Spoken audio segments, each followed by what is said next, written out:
Good evening সবাই, কেমন আছো? তো অনেক দিন পর আবার আমি ভিডিও করছি। তো অনেক দিন বলতে গেলে প্রায় 4 দিন।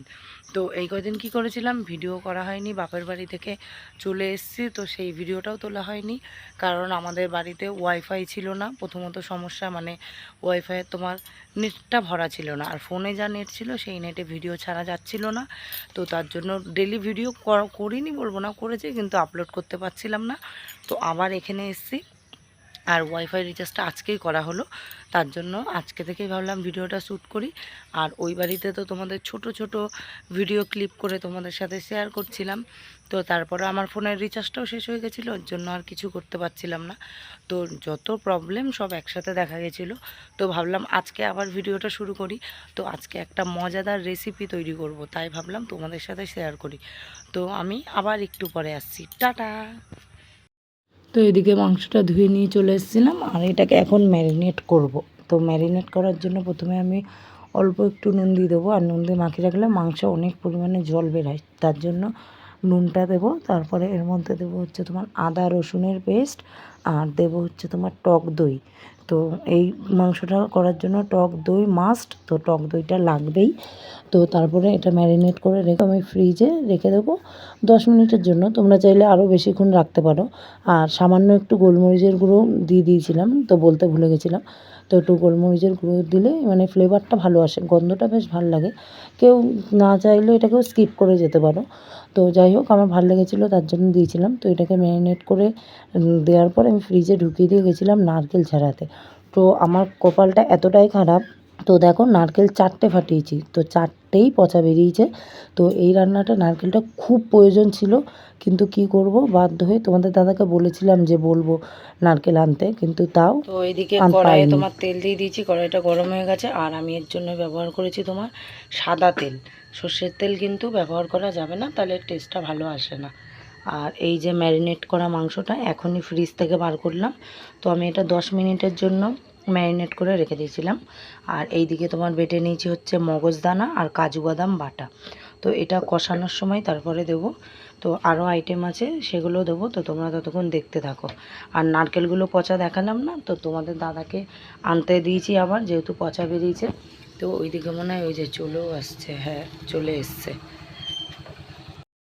তো তোমাদের বলেছিলাম ওই যে তোমাদের দাদা আসছে, কিন্তু না, তোমাদের দাদা তখন আসেনি, আর নারকেলও পাইনি, তখন এসেছিলো মা ওরা। আর এইদিকে তোমার দিয়ে দিয়েছিলাম হচ্ছে দুধ, তো দুধটা আগেই দেওয়া হয়ে গেছিলো, তো পরে একটু কম পড়েছিল বলে তার জন্য আবার দিলাম। তো তারপরে মাংসটাকে একবারে নামিয়ে দিলাম। তো এই যে হচ্ছে দেখো মাংসটা, তো এই জিনিসটা খেতে খুবই ভালো লাগে ও খুবই সুস্বাদু, চাইলে তোমরাও বাড়িতে বানিয়ে নিতে পারো। আর তো এটা দিয়ে খাওয়ার জন্য আমি তৈরি করেছিলাম হচ্ছে পরোটা। তো ওইদিকে ময়দা মেখে রেখে দিয়েছিলাম, তো ওইদিকে তাওয়াও বসিয়ে দিয়েছিলাম রেডি করার জন্য। বলো হ্যালো গাইস, তোমাদের সাথে অনেকদিন দেখা হয়নি। তুমি কি করছো? আরে এই যে এদিকে তোজোকে খাওয়াতে বসেছি। তোজো মাংসগুলো খেলো না, আমি খেয়ে নিলাম, আর তোজো শুধু শুধু রুটি খাচ্ছে। বলো টাটা, আমি খেয়ে নি।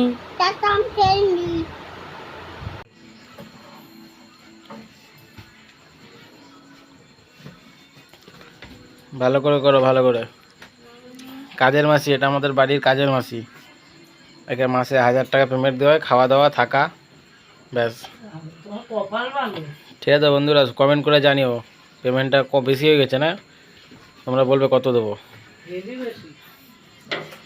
ভালো করে ভালো করে, এদিকটা এদিকটা, হ্যাঁ এদিকটা দেখো, এই যে এইখানটায়, আর এই পাশটা একটু কিন্তু অন্যরকম হয়ে গেছে। হ্যাঁ, যেটা বলবো সেটা শুনবে না। পেমেন্ট কিন্তু এই মাসে 100 টাকা মাইনাস হয়ে যাবে। বালিশগুলো ভালো করে ঝেড়ে ঝেড়ে পেতে দাও একবারে।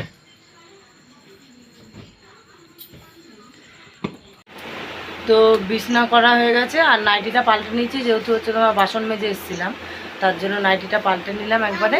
আর চুলগুলো একদম এবড়ো খেবড়ো। আর এই যে তোজো সোনা, এটা হচ্ছে তোজো পাপা। গুড নাইট বলে দাও।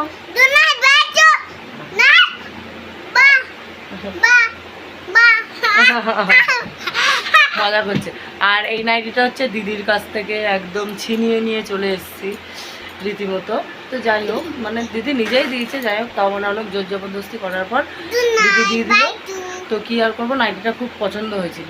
তো ভাবলাম, আর একটু ছোটো হচ্ছে আমার, যেহেতু পড়তে মানে আমার হাইটটা একটু লম্বা, তো ওর হাইটটা একটু শর্ট, তো তার জন্য একটুখানি মানে ছোটো হয়ে গেছে। তো যাই হোক, তাও রাতে শোয়ার জন্য ম্যানেজ করে নেবো। তো আজকের ভিডিওটা এই পর্যন্ত। সবাই ভালো থেকো, সুস্থ থেকো। কালকে আসছি আরও একটি নতুন ভিডিও নিয়ে। Tata, good night,